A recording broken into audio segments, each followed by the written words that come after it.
آیت 13۔ ہم آپ سے ان کے حالات صحیح بیان کرتے ہیں۔ وہ چند نوجوان تھے جو اپنے رب پر ایمان لائے تھے اور ہم نے ان کو اور زیادہ ہدایت دی تھی۔ اللہ سبحانہ و تعالیٰ اس آیت میں کہہ رہے ہیں کہ ہم آپ کو بتاتے ہیں ان کی خبر حق کے ساتھ، کیونکہ اللہ کے سوا کوئی نہیں جانتا حقیقت ان نوجوانوں کی، یہاں تک کہ اہل کتاب بھی نہیں جانتے۔ حق میں اللہ کا مطلب ہوتا ہے، حق میں 3 چیزیں آتی ہیں: سچائی، فصاحت اور بلاغت۔ یہ نوجوان اللہ کو پہچاننے والے تھے اس ماحول میں جس میں ہر طرف کفر تھا، گمراہی کے اندھیرے تھے، تب بھی انہوں نے ایمان پر استقامت رکھی۔ اللہ کی طرف جو 1 قدم بڑھاتا ہے، اللہ اس کی طرف 10 قدم بڑھاتے ہیں۔ حدیث میں یہ بھی آتا ہے کہ جو اللہ کی طرف چل کر آتا ہے، اللہ اس کی طرف دوڑ کر آتے ہیں۔ اللہ کو اتنا پسند ہے ہمارے ایفرٹس۔ ایمان کوئی جامع چیز نہیں ہے، یہ گھٹتا اور بڑھتا رہتا ہے۔ حدیث میں آتا ہے کہ ایک دن میں ایک مومن کا ایمان 40 بار گھٹتا بڑھتا ہے یا اس سے بھی زیادہ۔ ہدایت ایمان کے ساتھ بڑھتی ہے، یہ فارمولا دیکھ لیں آپ۔ اگر ہم چاہتے ہیں کہ ہدایت ہماری بڑھے تو ہمیں نیکیوں میں اضافہ کرنا ہوگا، بہت زور لگانا ہوگا۔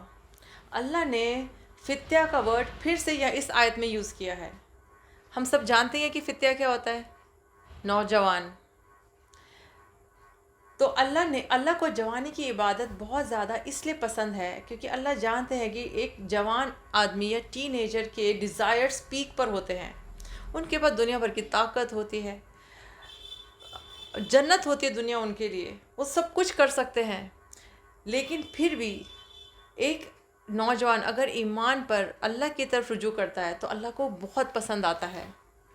کیا آپ جانتے ہیں کہ دجال بھی فتیہ ہوگا؟ وہ بھی ایک جوان آدمی ہوگا، 20 سے 25 سال کا، اور اس کا مقابلہ کرنے والے بھی فتیہ ہوں گے، سب ینگ پیپل۔ ریولیوشن تو ہمیشہ یوتھ ہی لے کر آتی ہے، یہ تو ہم سب جانتے ہیں۔ اللہ کہتے ہیں کہ ایمان کے ساتھ ہدایت بڑھتی ہے۔ اللہ نے اس کے علاوہ بھی ایمان ہمارے 4 طریقے دیے ہیں ہمیں ایک نیچرل وے میں جو ہمیں ہدایت بڑھاتے ہیں۔ سب سے پہلا فطرہ، اللہ نے ہمارے اندر فطرہ ڈالی ہے جو ہمیں صحیح اور غلط سے ہمیشہ پہچان کراتی ہے۔ سیکنڈ، گناہ کے قریب جانے سے ہمیں گھبراہٹ ہوتی ہے اور اچھا کام کرنے سے ہمیں خوشی ملتی ہے، روحانی خوشی۔ تیسرا، اللہ نے ہمارے اوپر وحی اتاری ہے قرآن کی شکل میں، سننا دیا ہے رسول اللہ صلی اللہ علیہ وسلم کی لائف سٹائل میں، جس سے کہ ہم سیکھ سکتے ہیں اور ہمیں ہدایت مل سکتی ہے۔ چوتھا، تکلیف آنا بھی ہدایت کا ہی ایک طریقہ ہے۔ جب ہم بھٹک جاتے ہیں تو اللہ ہمارے کو ایک شوق دیتے ہیں، اسپریچول شوق، جس سے کہ ہم ہدایت کی طرف واپس آ جائیں۔ میں نے یہ آیتیں 10، 11، 12 اور 13 ایک ساتھ لی، اس کا ایک ریزن ہے۔ میں ایک بلٹ پوائنٹ ورژن دینا چاہتی ہوں آپ کو اس سٹوری کا، ایک لے آؤٹ، دھیان سے سنیے، اور یہ بہت انٹرسٹنگ ہے۔ جو آیت 10 ہے اس میں اللہ بتاتے ہیں کہ جو اصحاب الکہف تھے یہ بھاگے اور انہوں نے غار میں پناہ لی اور انہوں نے دعا کی۔ یہ جو کہانی ہے اصحاب الکہف کی، یہ شروع ہوتی ہے آیت 10 سے، بلکہ 9 سے شروع ہو کر 26 آیت تک چلے گی۔